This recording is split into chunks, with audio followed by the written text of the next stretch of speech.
The Sentinelese, mysterious, unyielding, lost.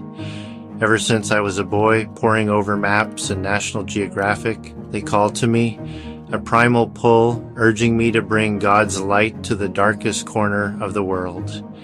I felt chosen, destined to answer this call, to face danger, to conquer fear, to save their souls. The world saw them as hostile savages. I saw sheep in need of a shepherd. Years I trained, body and mind honed for the harshness of the island. Medical supplies, enough for them and for me. Gifts, trinkets, shiny and bright, to catch the eye, to disarm the heart. Each successful training drill, each carefully packed bag strengthened my resolve. Doubt was a demon, and I, armed with faith, would banish it to the shadows. The authorities warned me. Dangerous, they said, forbidden. But God's will knew no such boundaries. My purpose remained clear, unambiguous. I would be the bridge. The ocean, vast and powerful, delivered me to their shores. My heart pounded, a drumbeat echoing the surf. Excitement, fear, and anticipation churned within me. They appeared on the beach, shadows against the blinding sand. Tall, imposing, armed with primitive weapons that spoke of a life lived on the edge of survival. My blood ran cold, but fear was a test, and I would not falter. I smiled, raised my hands high, showing them empty palms, a gesture of peace. Their eyes followed my every move, scrutinizing, judging, waiting. I waded ashore, each step a leap of faith. The trinkets, carefully chosen, felt heavy in my hands. A child's ball, brightly colored, bounced on the sand. A mirror, reflecting the sun, flashed a beacon of peace. A guttural shout ripped through the air. Their language, harsh and unfamiliar, sent shivers down my spine. But I stood my ground. I would not be deterred. One of them, younger than the others, took a tentative step forward. Curiosity flickered in his eyes. Hope surged within me. A connection. Then a spear flew past my head, embedding itself in the sand with a thud. A warning, a threat.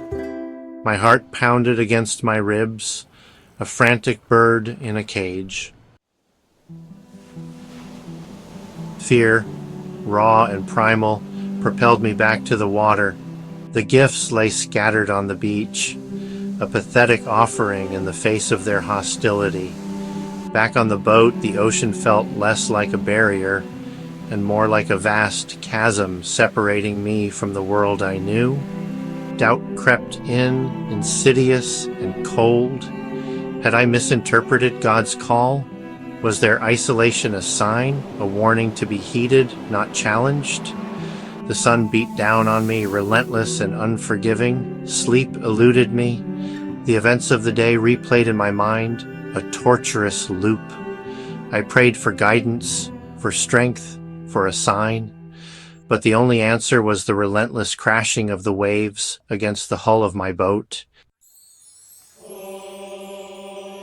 Days passed, I fished, ate sparingly, and prayed.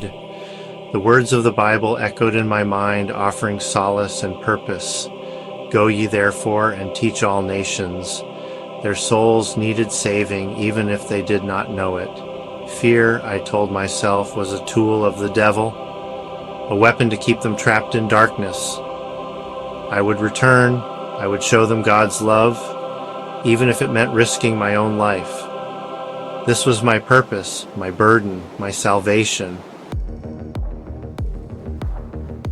Their shouts echoed across the water as I approached the shore again. This time, there was no mistaking their hostility. They carried more weapons, their faces contorted in anger. I spoke to them, my voice trembling, of God's love, of forgiveness, of salvation. My words carried on the wind were met with a hail of arrows. One struck my arm, the pain a searing white-hot poker. I stumbled back, fear threatening to overwhelm me. Why couldn't they see? Why couldn't they understand? Back on the boat, the pain in my arm was a dull throb, a constant reminder of their fury. I had failed. I looked up into the sky, only to see more spears and arrows about to rain down upon me. My world darkened as that was the last image that I had seen on this earth. God had not deemed me worthy. Doubt turned to despair. What had I been thinking? What arrogance had led me to believe I could force my beliefs on these people? They were not lost. They were not in need of saving. They were simply living their lives as they had for centuries, on their own terms. And I, in my misguided zeal, had become the intruder, the aggressor. The world will call me a fool, a martyr, a madman. Perhaps they are right. I came here with love in my heart, but it was twisted, corrupted by my own self-righteousness. The Sentinelese do not need my God. They have their own ways, their own beliefs, and I, in my ignorance, failed to see that. Forgive me.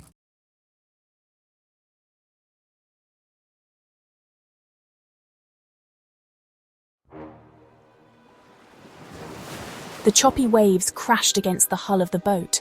Salt spray stung my face. Paradise Island, they called it. North Sentinel Island, the last bastion of the untouched, the uncontacted. I, Dr. Jennifer Scott, was here to make contact. We were a team of 4. Dr. Richard Cole, the anthropologist, his face weathered and wrinkled like an old map. Daniel, the young and eager linguist, his eyes bright with anticipation. And Sarah, our tech expert, her fingers constantly dancing over her equipment, ready to record the impossible. As we approached the beach, the dense jungle canopy seemed to press in on us. The air hung heavy and humid. It was an alien world, untouched by the modern age, a world on the edge of time. My heart pounded in my chest, a drumbeat of fear and excitement. We were about to step into the unknown. We came in peace, or so we told ourselves. Our boat was laden with gifts, colourful fabrics, tools, toys. We hoped to entice the Sentinelese, to show them we meant no harm. This was our mission, our obsession, to reach out to the unreachable. Richard, our leader, had devoted his life to studying the Sentinelese from afar. He had analysed their movements, their tools, their fires. He believed they were misunderstood, feared for their isolation. Daniel, ever the optimist, was certain he could decipher their language, find a common ground. He carried with him a notebook filled with his theories, his hopes scribbled across every page. And me? I was the pragmatist, the biologist. I wanted to study their way of life, their adaptations, their unique biology. I wanted to understand how they had survived untouched for so long. But deep down, beneath the layers of scientific curiosity, there was a flicker of fear, a primal instinct that whispered of danger. The Sentinelese were known to be hostile, fiercely protective of their island. We were walking into a lion's den, armed with nothing but trinkets and good intentions. The Sentinelese appeared on the beach like phantoms, emerging from the shadows of the jungle. Tall, muscular figures, their bodies adorned with paint and feathers. They carried bows and arrows, their faces etched with suspicion. Richard raised his hands in a gesture of peace. We placed our gifts on the sand, a brightly coloured tapestry, a collection of metal tools, a small group of toy soldiers, a peace offering to appease the gods of this island. For a moment, the tension hung heavy in the air. The Sentinelese watched us, their dark eyes unreadable. Then one of them, a young man with a fierce gaze, stepped forward. He picked up one of the toy soldiers, turning it over in his hands, his brow furrowed in curiosity. A ripple of relief washed over me. They were curious. Maybe, just maybe, we could do this. The toy soldier in the young warrior's hand, a miniature replica of a World War II soldier, suddenly sprang to life. Its voice, a pre-recorded message activated by movement, echoed across the silence. "Let's go!" It blared in English, the voice loud, jarring, out of place in this untouched paradise. The effect was instantaneous, devastating. The Sentinelese, who had been cautiously approaching, froze. Their eyes widened in alarm, their bodies tensing like coiled springs. The air crackled with fear and something else, something darker, more primal. The young warrior hurled the toy soldier to the ground, his face contorted in a mask of rage. He let out a guttural roar, a sound that sent chills down my spine. It was a sound that spoke of danger, of a threat to their very existence. My heart hammered against my ribs. The fragile bridge we had attempted to build, the bridge of curiosity and peace, had just been shattered. We were intruders, invaders, our presence an affront to their world. The attack was swift and brutal. Arrows rained down upon us, whistling through the air with deadly accuracy. Sarah screamed, clutching at her chest as an arrow pierced her side. Daniel, his face pale with terror, was struck in the throat, his notebook of dreams falling to the sand. "Run!" Richard roared, pushing me towards the safety of the trees. But it was too late. An arrow caught him in the back, the force of the impact sending him sprawling to the ground.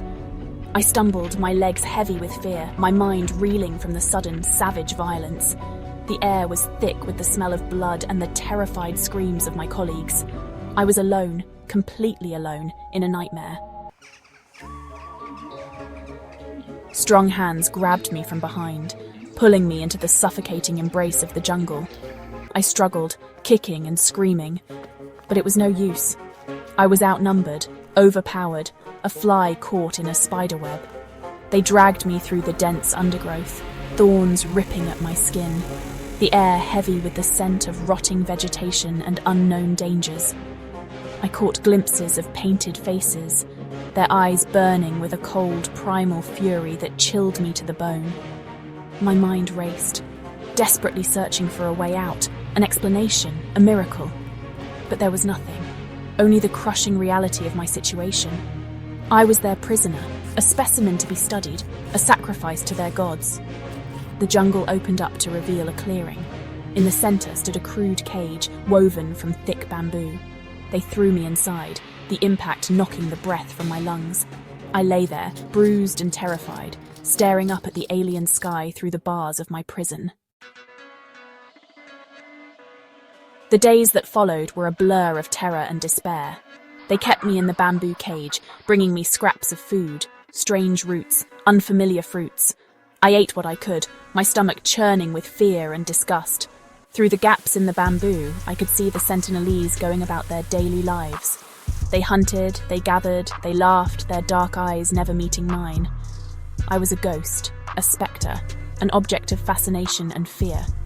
Sometimes late at night I would hear their chants, their voices rising and falling in a haunting melody that echoed through the jungle.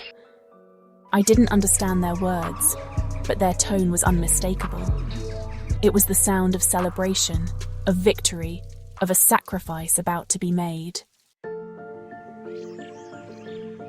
They dumped the bodies of my friends in the clearing, just outside my cage.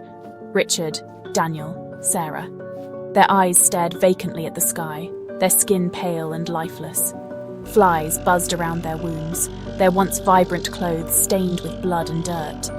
The Sentinelese gathered around, their faces painted in grotesque masks of red and black. They began to chant, a low, guttural sound that seemed to vibrate in my very bones. Then, as the sun began to set, they started their gruesome feast. I watched in horror, my stomach churning, bile rising in my throat. They tore at the flesh of my friends, their teeth ripping, their hands covered in blood. The sounds, the smells, the sheer savagery of it all was more than I could bear. I vomited on the floor of my cage, the stench of my own vomit mixing with the coppery tang of blood. I wanted to scream, to close my eyes, to block out the horrifying reality before me, but I couldn't. I was paralyzed by fear, forced to watch as my colleagues were devoured. The smell of death lingered in the air, a constant reminder of my impending fate. I knew then, with chilling certainty, that I was next. I was their final course, the dessert to their gruesome feast. The days blurred together, each one an agonizing countdown to my own demise. I tried to prepare myself, to find a sliver of courage in the face of such primal terror, but there was nothing, only the cold, hard reality of my situation. I was going to die here, on this forgotten island, at the hands of these people. My bones would be picked clean, my flesh devoured, my existence erased. I would become another ghost story, another cautionary tale whispered in hushed tones. The smell of my own fear, acrid and sharp, filled my nostrils. I was a prisoner in my own body, trapped in a nightmare from which there was no escape.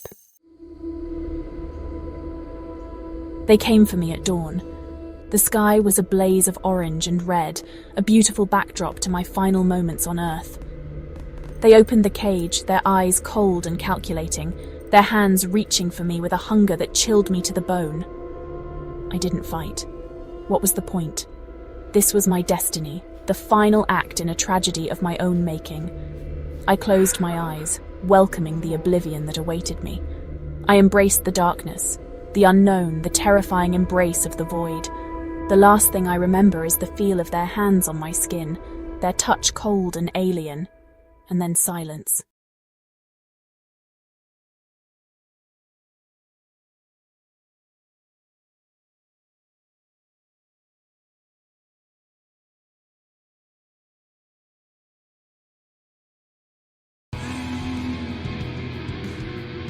The air was thick and hot. Salt stung my nostrils. The oppressive heat made every breath feel like a chore, and the sweat trickled down my back, soaking my shirt.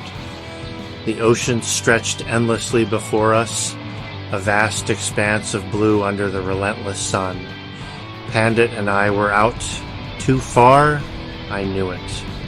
The shoreline was a distant memory, and the safety of the harbor seemed like a dream. We had ventured into the unknown, driven by Pandit's insatiable hunger for the prized mud crabs. We were too close to the Forbidden Island. Its dark silhouette loomed ominously on the horizon, a place shrouded in mystery and fear. Local legends spoke of strange occurrences and eerie happenings around this island. Pandit, though, he craved the mud crabs. His eyes gleamed with determination, and nothing could deter him from his quest. He believed these crabs held the key to our fortune. He said they were worth their weight in gold.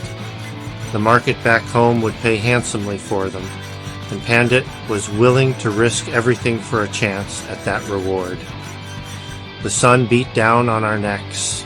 It was relentless, sapping our energy and making every movement a struggle. The heat was almost unbearable, but we pressed on. We cast to the nets, our arms aching. The weight of the nets and the resistance of the water made it a grueling task. Each throw felt like it could be our last, but we couldn't afford to stop. Pandit sang an old fisherman's song under his breath. It was a haunting melody passed down through generations, meant to bring comfort and luck to those at sea. It was supposed to bring luck. The song was a talisman, a shield against the unknown dangers of the deep. But today, it felt different. But the sea felt different here, heavy. There was an unsettling stillness, as if the ocean itself was holding its breath, waiting for something to happen, like it was watching us. The feeling of being observed was palpable, sending shivers down my spine despite the heat. The sky turned a bruised purple. Clouds gathered with alarming speed, casting a dark shadow over the water. The wind picked up, whipping the sea into a frenzy. Waves crashed against our boat, and the once calm sea became a churning maelstrom. Pandit cursed. The storm came out of nowhere, a howling monster. It was as if the island itself had summoned it to drive us away. We struggled to reel in the nets, The storm's fury made it nearly impossible, and our boat rocked violently with each wave. But it was too late. The storm had us in its grip, and there was no escaping its wrath. A monstrous wave crashed over the boat, its sheer force sending shivers down my spine. The sky was a dark, menacing gray, and the sea roared with a fury I had never witnessed before. The boat creaked and groaned under the pressure, as if it were a living being in pain. I was thrown against the railing, my head cracking against the wood. I tasted blood, the metallic tang mixing with the salt of the sea.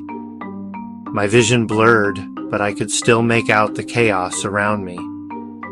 The deck was slick with water, and the wind howled like a banshee. Pandit screamed something, but the wind swallowed his words. His face was a mask of terror, eyes wide with fear. I tried to shout back, but my voice was lost in the cacophony of the storm. It was as if nature itself was determined to drown out our cries for help. The boat, our only lifeline, was tossed about like a child's toy. Each wave threatened to capsize us, and the relentless motion made it impossible to find our footing. We were at the mercy of the elements, powerless against the storm's wrath. We clung on for dear life, but the sea was relentless. The mast snapped with a deafening crack, and I felt a surge of panic. Without the mast, we were adrift, completely at the mercy of the storm. The waves continued to batter us, each one a reminder of our fragility. We were at the mercy of the storm, adrift in a nightmare. The boat was a tiny speck in the vast, angry ocean, and I felt a profound sense of helplessness. The storm showed no signs of abating, and I wondered how much longer we could hold on. Then, just as quickly as it began, the storm subsided. The clouds parted, revealing a sky that was eerily calm. The sea, once a raging beast, was now a gentle giant, its surface shimmering in the newfound sunlight. It was a surreal transition, as if we had been transported to another world. We lay there, catching our breath, battered and bruised. The boat was in shambles, and we were exhausted, our bodies aching from the ordeal. But there was a sense of relief, a fleeting moment of peace. We had survived the storm, but the journey was far from over. But we were alive, for now. The relief was tempered by the knowledge that we were still adrift, with no clear direction or destination. The sea was calm, but the uncertainty of our fate loomed large. The current, I realized with a growing dread, was pulling us towards the island, the forbidden island. It was a place shrouded in mystery and fear, a place where no one ever went. The stories we had heard about it were enough to send chills down our spines. The island where no one ever went. It was said to be inhabited by a tribe that was fiercely protective of their land, and outsiders were not welcome. The thought of setting foot on that island filled me with dread. The island of the Sentinelese, a name that evoked fear and respect. They were known to be isolated and hostile to outsiders, and the idea of encountering them was terrifying. But the current was strong, and we had no choice but to go where it led us. Pandit, his face pale, saw it too. His eyes met mine, and I could see the fear mirrored in them. We both knew what lay ahead, and the uncertainty of our fate weighed heavily on us. We were as good as dead. The storm had been a test of our endurance, but the real challenge was yet to come. The island loomed closer, and with it, the unknown dangers that awaited us. We could only hope for a miracle.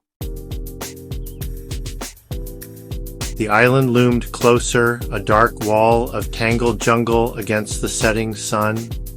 The sky was painted in hues of orange and purple, casting long shadows that seemed to dance and twist with a life of their own. It was as if the island itself was alive, breathing, waiting for us to set foot on its mysterious shores.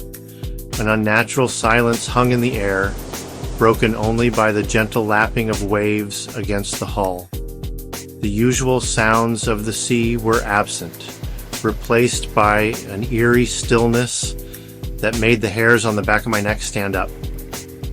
It felt as though the island was holding its breath, watching us, waiting for our next move. My heart pounded against my ribs, a frantic drumbeat of fear. Each beat echoed in my ears, louder than the silence around us. I could feel the adrenaline coursing through my veins, making my hands tremble and my breath come in short, ragged gasps. The fear was almost palpable, a living entity that wrapped itself around me, squeezing tighter with each passing second. The air grew heavy, thick with the smell of damp earth and something else. Something alien and unsettling. It was a scent I couldn't quite place, a mix of decay and something sweet, almost sickly. The fog swirled around us, obscuring our vision and making it difficult to see more than a few feet ahead. Every step we took felt like we were walking deeper into the unknown, into a place where the rules of the natural world no longer applied. We drifted closer, and I saw the beach, bone-white sand stained with an unsettling reddish-brown. My blood ran cold. The sight was both mesmerizing and horrifying, a stark reminder of the dangers that lay ahead. It was as if the island was warning us, showing us the fate of those who had come before. I couldn't shake the feeling that we were being watched, that unseen eyes were tracking our every move. We ran aground with a soft thud. The sound seemed to echo in the stillness, a final punctuation to our journey across the water. The boat shuddered slightly, as if reluctant to let us go, to release us into the unknown. We stepped onto the sand, the ground feeling both solid and treacherous beneath our feet. The silence pressed in on us, suffocating. It was a silence that seemed to have weight, pressing down on our shoulders and making it difficult to breathe. Every sound we made seemed amplified, echoing back at us from the dark forest that loomed just beyond the beach. It was as if the island itself was alive, listening, waiting for us to make a mistake. I could hear Pandit's ragged breaths beside me. Each inhale and exhale was a struggle, a fight against the oppressive atmosphere that surrounded us. His fear was palpable, mirroring my own. We were both on edge, every nerve in our bodies screaming at us to turn back, to leave this place and never return. I didn't need to say it. The look in his eyes said it all. We both knew the danger we were in, the peril that awaited us. It was a silent understanding, a bond forged in fear and uncertainty. We were in this together, for better or worse. We both knew we were trapped. The realization hit us like a physical blow, knocking the breath from our lungs. There was no turning back now, no escape from the island's grasp. We were at its mercy, and all we could do was hope that we would find a way to survive. The first arrow came without warning, a silent whisper of death that thudded into the wood near Pandit's head. He cried out, scrambling back. Then they emerged from the trees. They were short, powerfully built, their bodies painted with ochre and mud, their eyes, black and hard as obsidian, burned with a primal fury. Their hair was matted, their faces fierce masks of hatred. They carried crude bows and arrows, their tips wickedly sharp. The Sentinelese, their language was a series of guttural shouts and clicks, but I understood their message loud and clear. This was their island, and we were not welcome. Terror lent us speed. We scrambled out of the boat, our legs heavy with fear. More arrows rained down, forcing us to duck and weave. Pandit screamed again, clutching his arm where an arrow had found its mark. We ran, stumbling through the sand, desperate to escape the nightmare. The jungle seemed to offer some hope of cover, and we plunged into its depths. The air grew thick and humid, the sunlight choked by the dense canopy above. But there was no escaping the Sentineles. They were hunters, born and bred on this island, and we were their prey. The jungle seemed to close in on us, a suffocating green labyrinth. Thorns tore at our clothes, our skin. We were lost, hopelessly lost. And still the Sentinelese hunted us, their dark forms flitting through the trees like vengeful spirits. The air was thick with the smell of our own fear. Pandit, his face contorted in pain, stumbled and fell. He cried out to me, his voice thick with despair.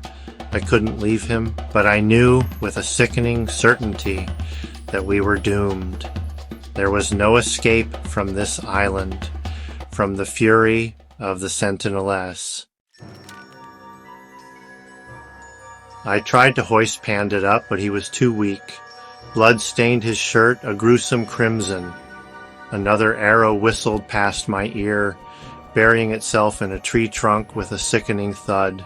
They were toying with us, herding us like animals. I looked into Pandit's eyes, saw the fear reflected there, and a terrible resolve hardened in my heart. I would buy him some time, even if it meant sacrificing myself. I grabbed a large rock, my hands slick with sweat and blood. I wouldn't die cowering. I would meet my end with defiance. I roared, a primal scream of fear and rage, and charged at the approaching figures. My blood pounded in my ears, drowning out all other sounds. I saw a flicker of surprise in their eyes, a momentary hesitation. Then the world exploded in a blinding flash of pain. I felt myself falling, darkness closing in. In the distance, I heard Pandit's scream, a long, drawn-out wail of anguish that was swallowed by the jungle. Then there was only silence. I don't know how long I lay there, my body a tapestry of pain. The jungle noises seemed to fade, replaced by a ringing silence. I drifted in and out of consciousness, each breath a monumental effort. As darkness finally claimed me, I saw their faces again, etched in my mind's eye. The Sentinelese, protectors of their island, keepers of their silence. My blood, I knew, would stain their sands, a grim reminder to any who dared to trespass. The island had claimed me, body and soul. I was theirs now, a part of their dark and ancient history, lost forever in the silence of North Sentinel Island.